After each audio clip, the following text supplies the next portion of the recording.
होला कि हम भोजपुर जिला के रहे वाला बानी, भोजपुर जिला के माटी में रसल बसल बानी, हमार रोम रोम भोजपुरी बा। आए भोजपुर जिला के सांस्कृतिक रूप से जोड़े खातिर, सामाजिक रूप से जोड़े खातिर एगो मोर्चा के तहत सिस्टम पे काम करे के हमरा मौका मिला। अब एकरा से बड़ा सौभाग्य हमरा का हो सकेला, अब एकरा से बढ़िया काम का हो सकेला।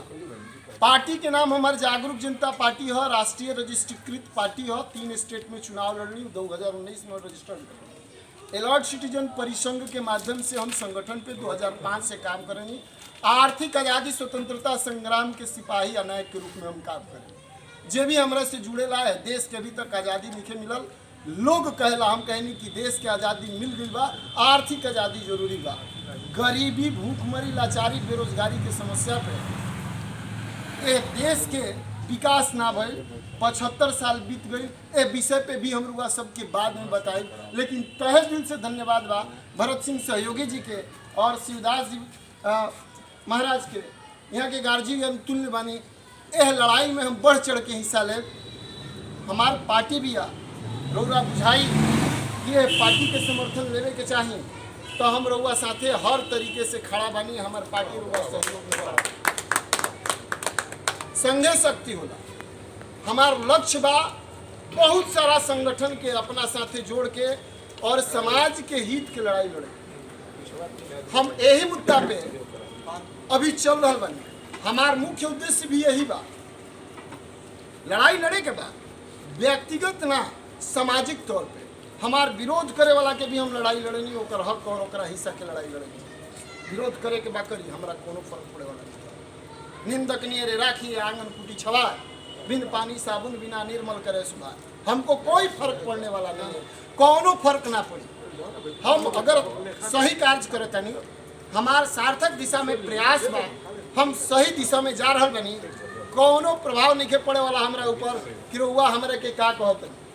जरूरत के हिसाब से पैदल चलब, जरूरत के हिसाब से कलम चलाइब, आ जरूरत के हिसाब से होई तो सड़क जाम करब, लाठी उठाइब, झंडा उठाइब, जैसन आवश्यकता पड़ी वैसन हम कर्म करब, काम करब और जौन लक्ष्य बा ओकर प्राप्ति खातिर संघर्ष करब। ई विचारधारा बा कई क्लियर हो गई कि राउर लड़ाई के जागरूक जनता पार्टी अपना बैनर तले, एगो रजिस्टर्ड राष्ट्रीय पार्टी के बैनर तले एकर जो बा हमरा तरफ से मांग रही और सहयोग रही। दूसरा बात हम कनी बहुत आज चूंकि सब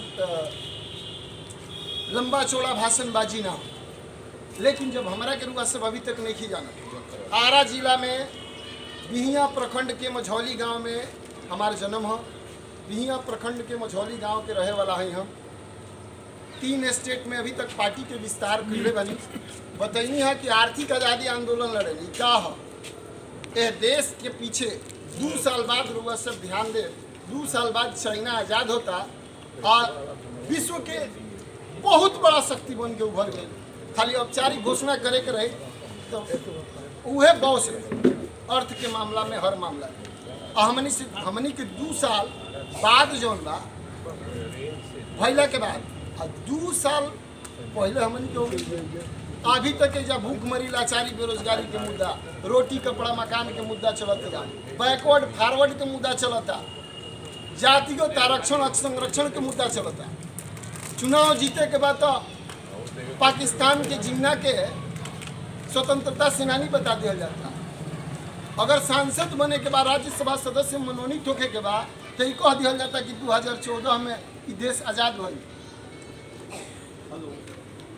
सब पार्टी राज को जे अभी नाम ले रहा बा वो अपन विकास का कहीं है पे कोनो प्रकाश नहीं डाल।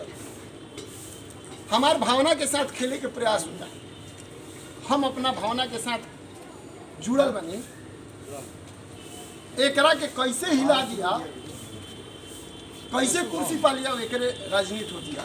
जागरूक जनता पार्टी सिर्फ और सिर्फ हक और अधिकार के लड़ाई में कैसे तो प्रत्येक वोटर के प्रत्येक माह पहले 6000 के बात रहे, 2018 में रउओ सब RTI कर सकेंगे। 2018 के हिसाब के मुताबिक प्रत्येक भारतीय वोटर के कम से कम 16,800 रुपया भारत सरकार के निधि से निकालल जाला, खर्च कइल जाला प्रत्येक महीना ओकरा के विकसित करे खातिर कि वो व्यक्ति विकसित होके वो पैसा के विकास के नाम पे जो खर्च कइल जाला वो 70% राशि होला। और 70% राशि एगो गरीब परिवार में अगर खर्च कइल जात होके, उदाहरण खातिर ले लिया जरा भी कोनो संसाधन नहीं थे, जातियों से नीचे बा, आरक्षण में भी आवता, तो दलित से महादलित कैसे हो जाता? ओकर जो सिस्टम बा, ओकर जो व्यवस्था बा, तनी मुनी बा, ओकर जो सिस्टम बा, ओकर व्यवस्था बा, समझे के जरूरत बा कि जब 16,800 रुपया हम वोटर रही, हमारा नाम पे रुआ ले लेनी, हमारा नाम पे रुआ दे तनी केहू के, हमार विकास गरीब से दलित हो जाता, दलित से महादलित में हो जाता, रुआ हमार विकास करत नहीं कि विनाश करत। ले बहु वाला माला लटका के छोड़ देता कि बहुत बड़ा माला मिल गई। हम लड़ाई लड़ेनी डायरेक्ट रुआ के पैसा दिवा वाला कि 16,800 रुपया जो सरकार दे दिया, राष्ट्रीय संपत्ति हमारे संपत्ति है, जो सरकार पैसा देती है हमारे के 16,800 रुपया, वो पैसा जात कहाँ बा, के ले लेता? हमार विकास काहे नहीं के ऊपर सीधा होके के चाहिए, तो उल्टा कैसे हो जाता?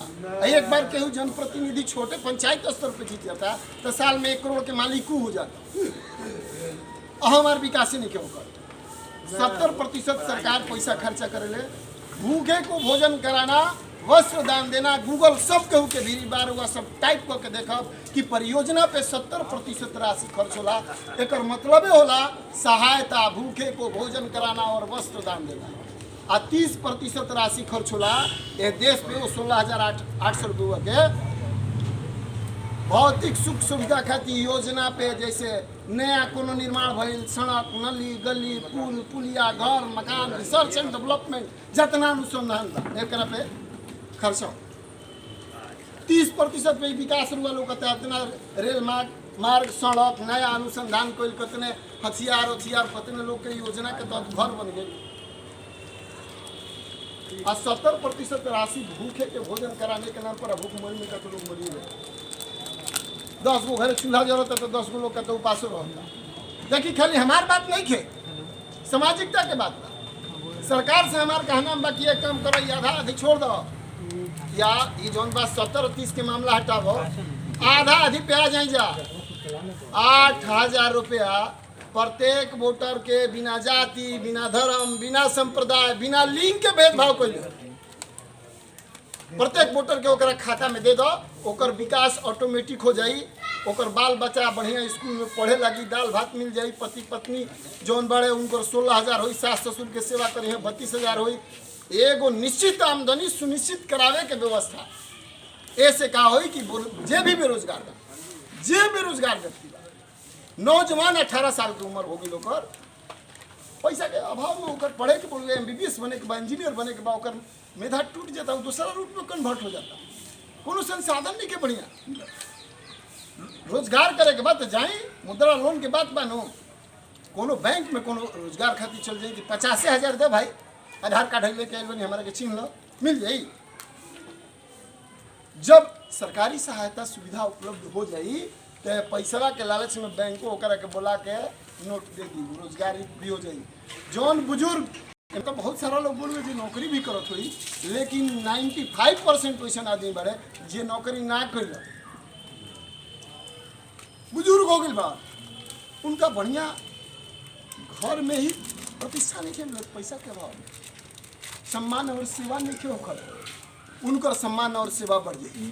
बेटी के पेट में हत्या रुक जाए, अनेक समस्या, एक पथ 1000 काम, आतंकवाद समाप्त हो जाए, अखंड भारत के निर्माण हो, बहुत सारा बात बा। ए विषय पे कभी चर्चा हुई, हम चाहब रुआ सबसे कि रुआ सब ए विषय वस्तु के समझे, जहाँ भोजपुरी के विकास की बात हुई, संस्कृति सभ्यता के बात हुई, जहाँ मानवता के बात हुई, जहाँ देश के हर रूप में हर तरीके से विकास होगी, सामाजिक मुद्दा होगी, मानवता के लेके अगर हमने के चले जागरूक जनता पार्टी हो जाती है, जागरूक जनता पार्टी रुआ साथ कदम के साथ कदम मिला के चली।